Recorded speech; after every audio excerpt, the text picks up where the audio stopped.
Hey guys, Dan here from the channel Evil Furbies. Today we're going to be talking about one of the most important rhetorical devices in the history of the English language. And that device is the O-word same pair. Basically what an O-word same pair does is it seizes and keeps the rhetorical high ground. And there's really nothing that someone who's debating with you can say. So today we're going to talk about safe ways of using O-word same pairs, because sometimes we come across pairs that are unbalanced, and such pairs can really have devastating effects. So we're going to talk about how you can tell if a pair is balanced and when you should use it. So first, just some famous historical examples. And one you might know comes from the 1960 presidential debates, and in fact is one of the deciding points in a heavily contested campaign. When Nixon questioned Kennedy about Kennedy's economic experience, Kennedy responded with the devastatingly pithy and concise, "Oh, Field? No." Nixon had no response, and Kennedy went on to win the election. Another famous example, again used against a Republican, was used by Soviet Premier Gorbachev, who, when Reagan said, "Tear down that," Mr. Gorbachev, "tear down that wall," Gorbachev responded, "Oh, word? Same," leaving Reagan with no options. Final famous example, we have "The eagle has landed." Famous response, "Oh, word? Same." Again, belittling the fact of the eagle's landing, and here we're just trying to show you. Here's we've got the eagle, and it has landed. Indeed, it has. There's the line. It has landed on the line. Now I'm going to talk about some different types of pairs. Talk about what it means for a pair to be balanced. So we've got some classic balanced pairs just to start, so you can see what it should feel like when it's right. We've got Auchard, glass. You know, this pair is applicable, it makes sense, you can use it in almost any situation and people will know what you mean, and it will be an effective debating tool. We've got something like snail, slow. Again, effective, concise, gets to the point, powerful rhetorical device. Okay?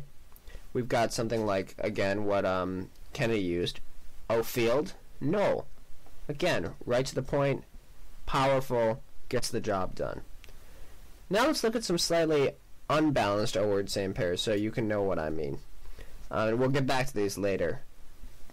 There's something like Field, mouse. Again, this doesn't feel right. We're not going to try to use this. And in fact, we'll talk a little bit more about more unbalanced pairs when we get to our equation for determining whether O-word same pairs are balanced, because it's a good way of trying to understand the equation to see what unbalances a pair. The pioneer in the study of O-word same pairs was 8th century Bavarian tinkerer Guy Antoine. And Guy Antoine actually figured out that you could come up with an equation to determine whether an O-word same pair was balanced. So there's an empirical truth in the balance of O-word same pairs. And Antoine's equation is as follows. Beta equals omega, which is Occam's constant, and we'll come back to Occam in a second, over s factorial, which is the number of syllables in the latter part of the O-word same pair, times L, which is the logical idiom, plus A, which is the number of Antoines, and each Antoine is basically one step of separation between the two parts of an O-word same pair. So Antoine's equation is describing a threshold, and we talk about this threshold as Occam's broadsword. What Occam's broadsword does is it cleaves this point, this line, and above that line all pairs are balanced. Below it, they're unbalanced. Okay? So the balance value that we set as Occam's broadsword is 1. So when beta is above 1, we're balanced. When beta is below 1, we're unbalanced. So first, let's just talk about what unbalances a pair before we talk more about Occam's broadsword. One thing that may unbalance a pair is the logical idiom. That's L. Basically what that means is there are certain phrases in the English language that we use in everyday speech that you probably hear almost every day. Something like field mouse as before, or gypsy tears, something like this that you're going to hear a lot, or box cutter, stuff like this. Phrases, common phrases, or birthday cake, for instance. These are phrases that you hear a lot. And so these don't really work as O-word same pairs because there's a high probability of confusion. Another factor throwing off balance is that of Antoines, again named after our friend, the 15th century German doctor, Guy Antoine. And basically, Antoines described the degree of separation between two components of an O-word same pair. How many steps do you need to get from one to the other? So essentially what you want is you want the sweet spot between the logical idiom and the Antoines. You want them to be separated enough that there's a low logical idiom and that you wouldn't hear them that much in everyday speech, but you also want them to be logically connected, that there are not that many steps between them, that you can only use a few Antoines to get from one to the other.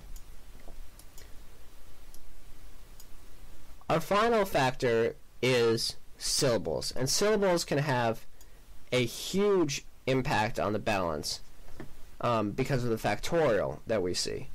So most of our classic pairs have one syllable for the latter part, for the latter component. We have O snail slow, O shard glass, O field knoll, O word same. These all have only one syllable in the latter component. But sometimes when you have more syllables, it can really throw off an otherwise completely balanced pair. For instance, something like O words, alphabet. Okay? This looks pretty good, right? Because we have words to alphabet is not a logical idiom. You don't see that every day. You know, it's not a phrase that you're hearing a lot. So the logical idiom is low. And the Antoines aren't very high to get from words to the letters of the alphabet. It's only 2 or 3 Antoines. So it looks pretty good. But the issue is this, that there are 3 syllables in alphabet. And so our S factorial is equal to 6. So we have a 6 in the denominator, which is going to really throw off our balance.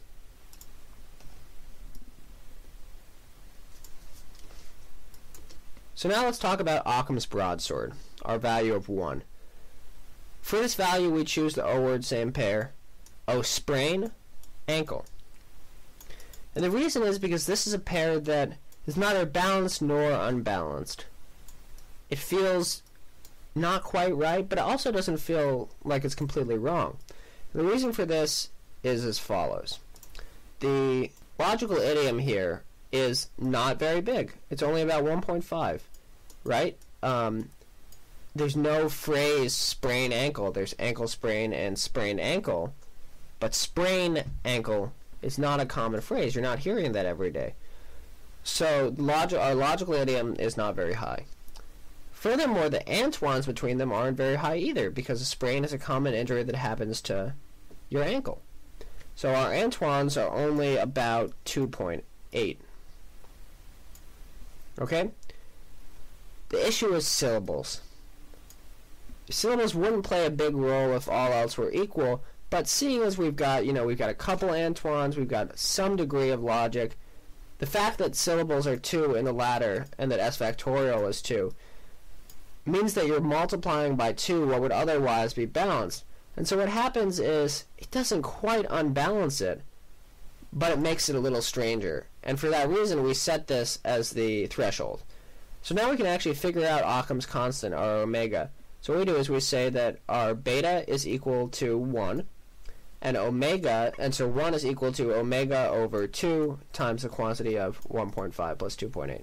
So omega comes out as 8.6. Again, by experimental data, we're only rounding to 2 significant figures here. And by experimental data, it's probably more like 8.6351112, something like that. Although experimental data differs depending on what lab you're in. So now that we have a basic concept of balanced and unbalanced, I just want to talk briefly about some unbalanced pairs and the sort of repercussions that unbalanced pairs can have. And we're going to turn again to our beloved owl beast, Guy Antoine. Here he is again. He discovered some of the most terrifying word-same pairs, the most terrifyingly unbalanced pairs.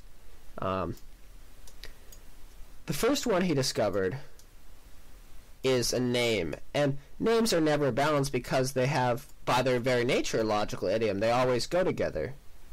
But he discovered that this particular name, Ashton Kutcher, Ashton Kutcher, very famous celebrity, was terrifyingly unbalanced.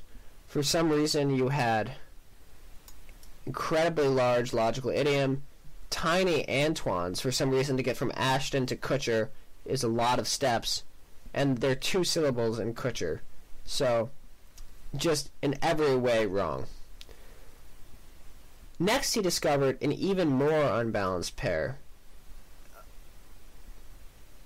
And this pair doesn't even involve a name. The legend goes that when he discovered this pair, it was bad. This pair is the Harvard rowing pair. Harvard rowing. So the issue with this is that the logical idiom is there, right? Because Harvard rowing is a phrase you're going to hear a lot.